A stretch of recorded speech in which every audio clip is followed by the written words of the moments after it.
ഹൈക്കോടതി വിധി വന്നതോടെ സാങ്കേതിക സർവകലാശാല VC നിയമനത്തിൽ നേരത്തെ നൽകിയ പാനൽ പുതുക്കാൻ സർക്കാർ. പഴയ പാനലിൽ ഉണ്ടായിരുന്ന ഒരാൾ വിരമിച്ചതിനാലാണ് പട്ടിക പുതുക്കുന്നത്. ഇതിനായി സർക്കാർ നിയമോപദേശം തേടിയിട്ടുണ്ട്. ഷഫീദ് റാവുത്തർ വിശദാംശങ്ങളുമായി. ഷഫീദ്, വളരെ വേഗം തന്നെ അടുത്ത നടപടിക്രമങ്ങളിലേക്ക് കടക്കാനാണോ സർക്കാരിന്റെ നീക്കം? പുതുക്കിയ പാനൽ, അതിന്റെ വിവരങ്ങൾ ഇപ്പോൾ നമുക്ക് ലഭിക്കുന്നത് എങ്ങനെയാണ്?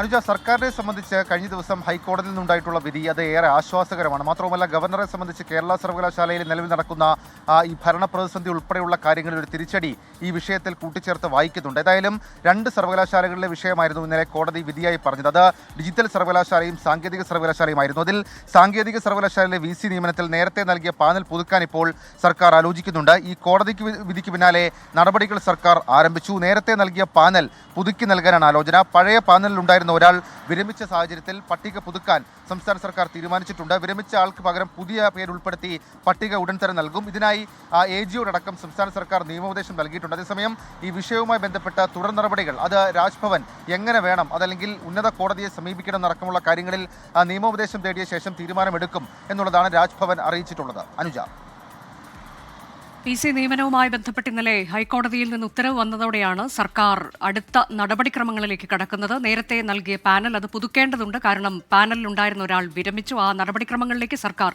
വളരെ വേഗം തന്നെ കടക്കാനൊരുങ്ങുകയാണ്. നിയമോപദേശം തേടിയിരിക്കുകയാണെന്നതാണ് ഷഫീദ് നൽകിയ വിവരം.